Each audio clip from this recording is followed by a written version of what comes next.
Bonsoir mes élèves. Aujourd'hui, on va expliquer une nouvelle leçon dans l'algèbre qui s'appelle inéquation linéaire. Inéquation linéaire. Qu'est-ce que ça veut dire linéaire? Je crois que tout le monde sait qu'est-ce que ça veut dire linéaire, c'est-à-dire premier degré. C'est-à-dire premier degré. Ça va? Dans cette leçon, on va expliquer comment on peut trouver l'ensemble de solutions. Comment on peut trouver l'ensemble de solutions. Mais on va travailler dans cette leçon avec l'inéquation. Et bien sûr, vous savez qu'est-ce que ça veut dire inéquation, c'est-à-dire que le signe qui se trouve entre les deux parties, c'est plus grand ou bien plus petit, pas égal.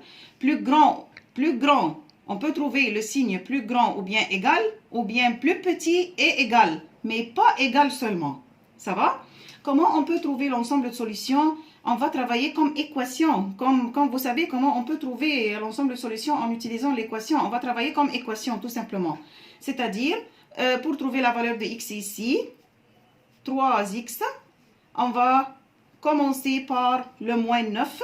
On va changer la place de moins 9. Ça va? Alors, 3x plus grand que 9. Et on va mettre le 6x à côté du 3x. C'est-à-dire, qu'est-ce qu'on a fait?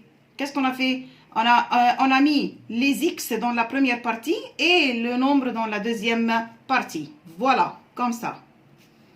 3x moins 6x, ce sont deux termes semblables. Ça fait moins 3x plus grand que 9. Je veux savoir la valeur de x, pas moins 3x. Alors, x plus grand que... on va s'arrêter un peu ici. Il y a une remarque très importante. Vous devez savoir que si la valeur de x est un nombre négatif, on doit changer le signe principal. C'est-à-dire que ici, la valeur de x, le coefficient de x est ici. La relation entre moins 3 et x, c'est la multiplication. Alors, ça veut dire quoi? Que la valeur de x est un nombre négatif. Ça va? Si la valeur de x est un nombre négatif, on doit changer le signe principal. Comme ça.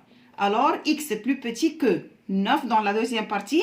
Et le moins 3, si on peut changer le signe, la place du moins 3, le moins 3 devient divisé par fois. Voilà. Alors, x est plus petit que moins 3. Alors, x est plus petit que moins 3. Maintenant, on a résoudre l'inéquation, c'est-à-dire on a trouvé la valeur de x. X est plus petit. Vous voyez, la bouche de poisson est fermée devant le x.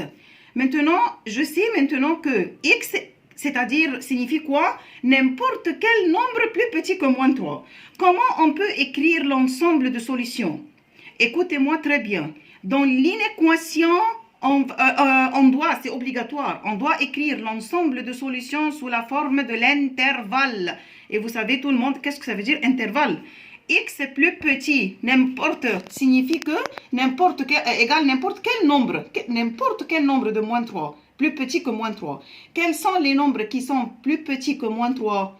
Moins 4, moins 5, moins 6, jusqu'à moins l'infini. Alors, l'intervalle commence par moins l'infini jusqu'à moins 3. Pourquoi, madame, tu as écrit le moins infini d'abord et ensuite le moins 3? Parce que dans l'intervalle, on doit commencer par le petit nombre et ensuite par le grand nombre.